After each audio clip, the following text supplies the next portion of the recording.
Через горы, через лес мы идем в страну чудес. Но мы не идем в страну чудес, к сожалению. Хотя, а чё? Мы уже в стране чудес. Зачем нам идти в страну чудес, если мы уже в стране чудес? Вы только посмотрите на то, что находится вокруг, и послушайте пение птиц.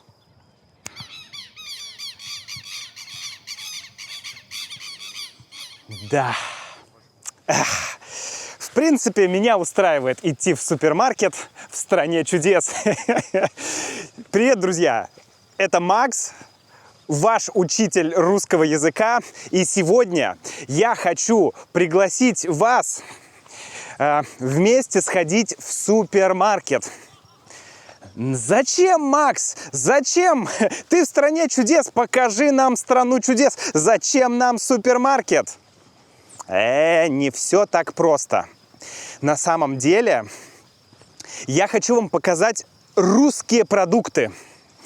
Не продукты, импортированные из России, а просто типичные продукты, которые в России мы едим часто, которые популярны или распространены в России. И я хочу вам показать эти продукты, находясь в стране чудес, да, во Флорианополисе, в Бразилии. Мы с вами в бразильском русском лесу. Это бразильский русский лес. Лес находится в Бразилии, но душа у этого леса абсолютно русская.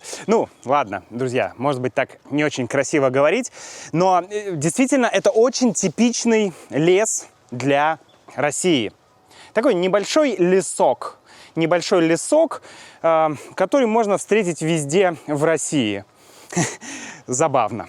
Так вот, моя идея пойти сейчас в местный бразильский супермаркет в Бразилии и посмотреть там на обычные, или необычные, в общем, на бразильские продукты. Посмотреть на бразильские продукты. И показать вам, купить, а потом показать и попробовать те продукты, которые являются типичными для России. Окей, есть такие продукты типа картофель или макароны, или, не знаю, мясо, да, йогурт. То есть это все есть везде.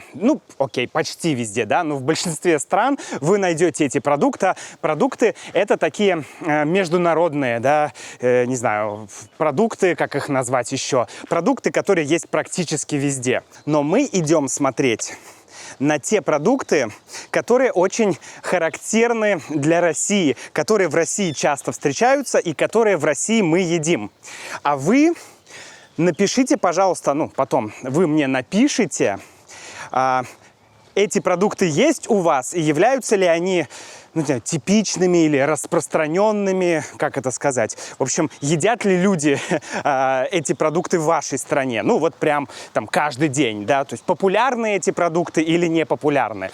Я думаю, вы меня поняли. Гипермаркет уже близко, идем туда. Сначала нужно сделать селфи с маленьким принцем, который находится здесь на проспекте Маленького принца. И, кстати, кто-то из подписчиков мне писал, что Экзюпери был здесь в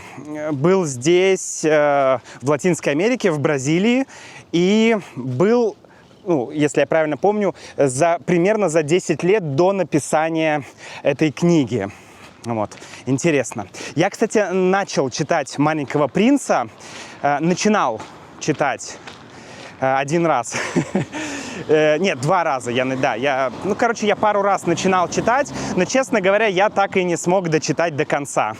Потому что каждый раз мне становилось как-то, не знаю, скучно, неинтересно. Не знаю. Для каждой книги есть свой период в жизни. Поэтому у меня бывало такое в жизни, что я начинаю читать книгу, потом откладываю ее, и потом через несколько лет я ее беру еще раз и читаю, и она заходит. То есть, чтобы книга зашла, должно быть какое-то для этого, какая-то почва должна быть, благоприятная почва, да? То есть ты должен быть, не знаю, готов к этой книге, что ли. Не знаю, есть у вас такое или нет. Вот с «Маленьким принцем» у меня все время не складывалось. Как-то не заходит мне эта книга.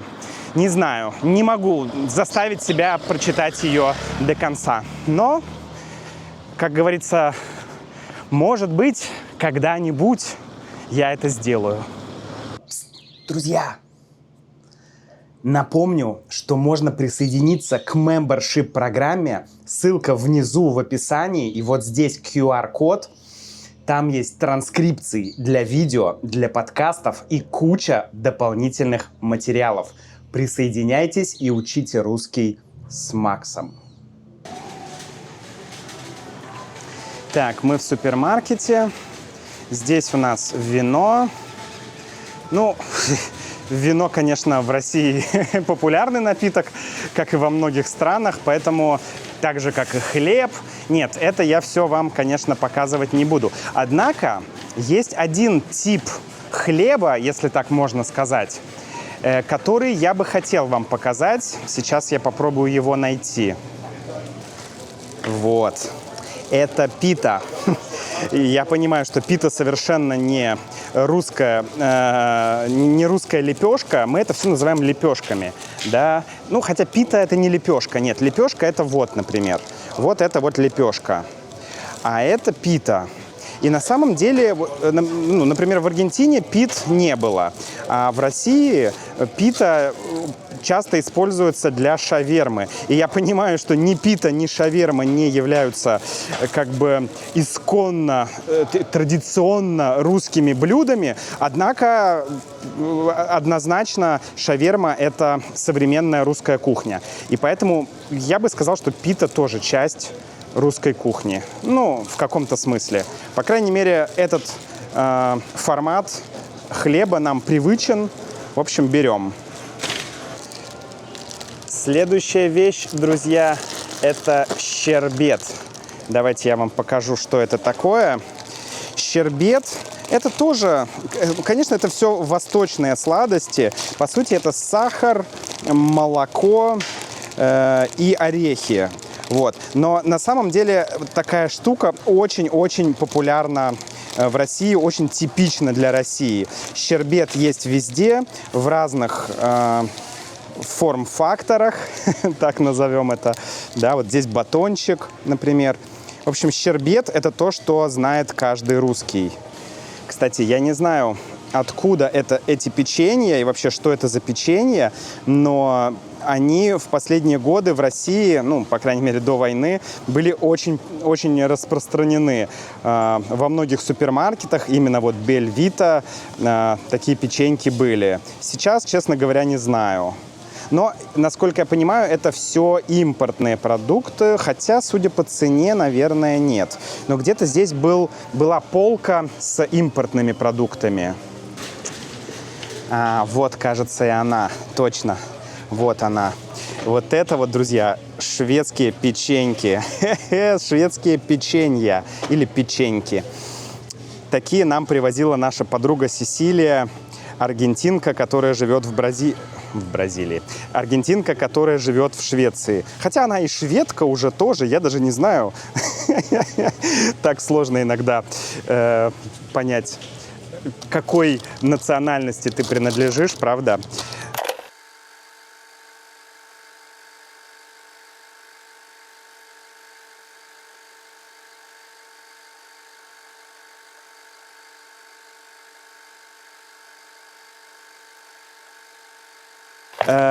В общем, тут всякие разные импортные продукты, которые стоят заметно дороже. Вот такие печенья примерно $5. Ну, это достаточно дорого для маленькой пачки печенек. Но мы говорим сегодня не про импортные продукты, я напомню. Следующая вещь – это соленые огурцы. Здесь много всяких консервированных огурцов, и не только огурцов, консервированные грибы и так далее. Но на самом деле здесь нету соленых грибов. Смотрите, огурцов. Здесь нет соленых огурцов. Огурцы, как и грибы, как и любые другие овощи, могут быть либо соленые, либо маринованные. Если есть уксус, то это маринованные огурцы или грибы, или что угодно. Но в России у нас, мы едим и маринованные, и соленые. То есть, когда в составе нет уксуса, есть только огурцы, соль и специи. Вот я вообще здесь не могу найти огурцов, которые бы были без уксуса. Везде есть уксус. Это понятно, потому что это промышленные консервы. Уксус гораздо лучше, сохраняет продукт, нежели просто соль. Но, в общем, да. Честно говоря, я так и не нашел здесь соленых огурцов. Не знаю, друзья, есть ли такое в вашей стране, но в России мы едим это постоянно. Это называется яйца. Вот, это яйца. Ладно, шучу, друзья. Просто мне нужно домой взять яйца, поэтому, да, идем дальше. В Бразилии очень много кисломолочки. Кисломолочка или кисломолочные продукты. Это йогурты, сметана, творог. И еще один продукт, который, кстати, не так очевиден для многих стран. Сейчас я вам его покажу. Там работник работает. Вот этот продукт. Он тоже стоит $4. Дорогой. Но это, друзья, кефир. Кефир. И кефир вообще, я думал, что это что-то совсем такое традиционное русское. Я вообще не ожидал его увидеть в Бразилии. Но на самом деле он есть в ряде стран, где я был, но я почему-то не думал, что в Бразилии будет кефир. Кефир – то, что в России, не знаю, есть в каждом, даже маленьком магазине. А следующий продукт – это просто открытие для меня. Мы это называем зерненый творог. Зерненый творог. Или творог, люди по-разному говорят. Зерненый творог. Я думал, что это штука исключительно, которая есть в России или в странах СНГ. Но я ошибался. Классный зерненый творог. Скоро попробуем. Печенье Мария, друзья, печенье Мария. Классика, классика. Не знаю, точно такой же, как в России. Точно такой же на вид, точно такой же орнамент, точно такой же надпись, точно такая же. Просто не знаю. Это, наверное, это печенье как картошка, есть везде.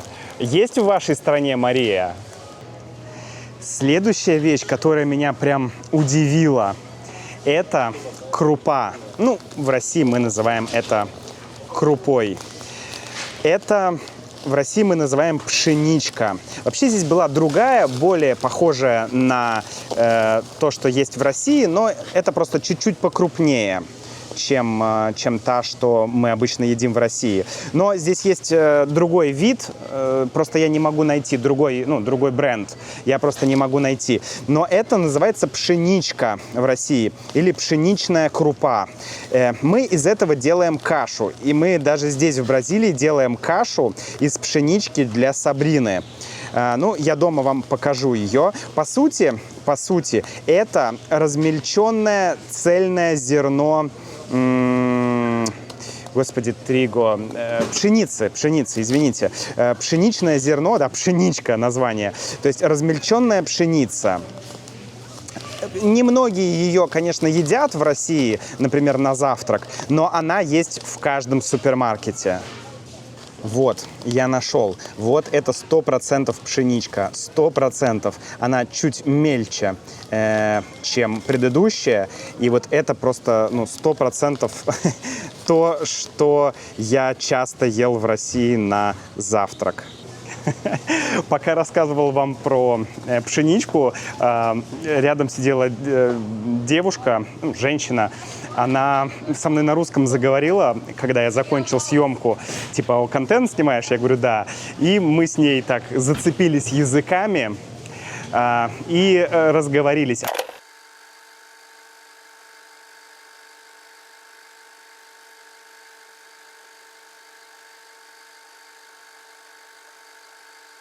Она вообще из Литвы, но она говорит по-русски, и она жила долго в Великобритании, теперь живет в Бразилии. И, в общем, рассказала мне про свою жизнь, поговорили про... Она увидела, что я говорю про пшеничку, и говорит, да мясо надо есть, я 20 лет была вегетарианкой, вообще все было плохо, там как-то все работало не очень, энергии не было. А смотрю, бразильцы такие все хорошие, кожа хорошая, все выглядит хорошо. Я приехала, типа, сюда, здесь хорошее мясо, начала есть мясо, и начало у меня все быть хорошо. То есть гораздо лучше себя чувствовать. В общем, интересный такой разговор вышел. Прикольно. Каких только людей не встретишь. Русский язык объединяет. Ну и финальный продукт, друзья, это пряники. Вот уж чего я не ожидал увидеть в Бразилии, так это пряники.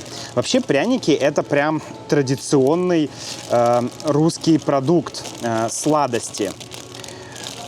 И, честно говоря, я очень-очень сильно удивился, когда увидел здесь пряники. Причем вот точно так же они выглядят в России. Абсолютно так же. Надо взять, попробовать. Ну что, друзья, я пришел домой, и мне не терпится попробовать эти продукты и поделиться с вами своими впечатлениями. Насколько они похожи на те продукты, которые мы обычно едим в России. Ну, начну с пшенички. Пшеничка, напомню, выглядит вот так. Это пшеничка. И в приготовленном виде она выглядит как-то примерно вот так. Сабрина ее обожает. Это пшеничка, вода. Не вода, молоко, обычно молоко. Молоко, иногда молоко и вода. В общем, пшеничка, молоко, чуть-чуть сахара и масло. Масло уже в тарелку себе кладешь. Это вот традиционная русская каша. Практически любую кашу мы так готовим. Например, фаринью, мы тоже кукурузную крупу тоже мы также готовим, да, в России. Поэтому здесь все понятно. Хорошо, давайте попробуем пряники. Но сначала нам нужно попробовать кефир. Кефир. Так, взболтаем его. Я взболтал кефир. Теперь наливаем. Ну, я уже по запаху понимаю, что это тот самый кефир. Правда, этот, по-моему, без лактозы. Да. Но, окей, другого я не видел. Неважно. Вкус точно такой же. И после кефира всегда остаются молочные усики. Сейчас попробую пряник. Так, пряник. Ну, скажу так, я вообще небольшой фанат пряников. Я не люблю пряники. Эти мне тоже... Мне они не нравятся ровно настолько, насколько не нравятся и пряники в России. То есть в целом очень похоже. Такие пряники можно найти в России, в принципе, окей. Гораздо интереснее попробовать щербет. Давайте попробуем щербет. Прямо вот так вот я отрежу. Вот так выглядит щербет.